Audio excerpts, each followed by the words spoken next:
final day of your cruise. You're heading back to port. Just speak with me what you heard, what you saw.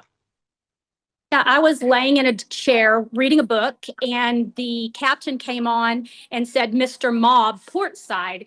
And initially, I thought somebody spilled something on the deck and they were looking for a mop. Like, I had no idea how serious it was.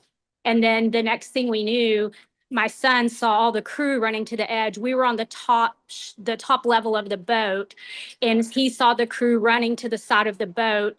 And then I walked over with them, and then my anxiety took over. I couldn't watch. And at that point, we just thought one person was overboard. We didn't know the whole story.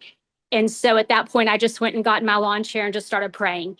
And that's when I let my son take over, because he stood and watched the whole thing.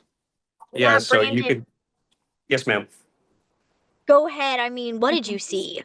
So you could see like the flotation devices that they chunked over the side of the boat. You could see them floating, but you couldn't see like an actual human being out in the middle of the ocean. And so like everybody's looking and looking, and I'm like, there's no way that they're actually we witnessed somebody lose their life. And it was pretty surreal, like to just know that that was their final moment. And then all of a sudden you see like the Disney Dream team like stepped in, and you could see them, and they were going, and you could see a little black dot in the middle of the ocean, and that was them.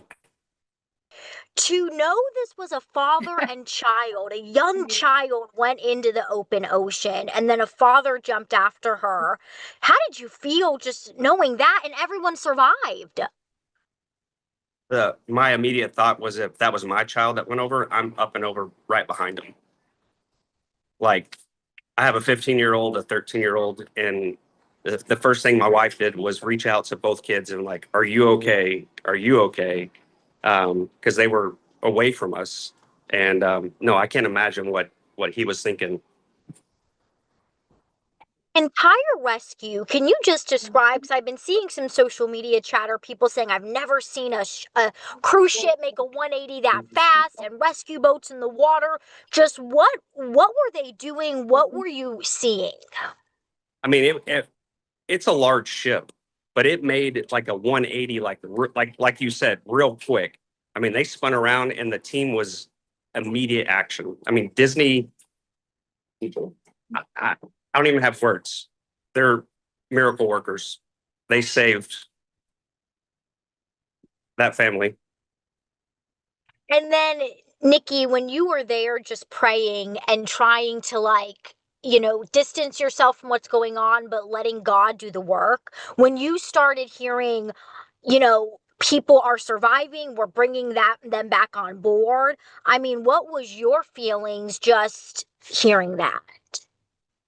So the people standing in front of me were watching the rescue happen literally under my feet down below. And the people in front of me started clapping. And so that's when I knew it was success. And I'm going to cry now. I just burst into tears.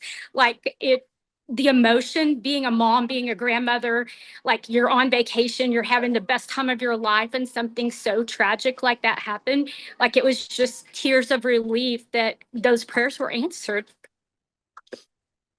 And what was it like after? Like, did the ship take on a different vibe? Did everyone kind of get back to vacation, or kind of what were things like following?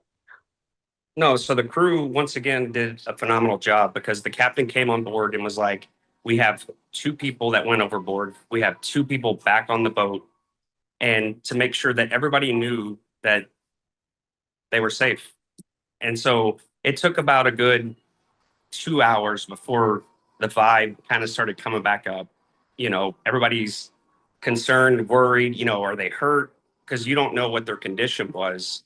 And after they came back on and reassured everybody, everything settled in. But like I said, it took a couple hours before everybody, but the crew line did a phenomenal job of just reassuring and making sure that everybody knew that everybody was okay. And so once everybody could take a deep breath, that's when things went back to normal.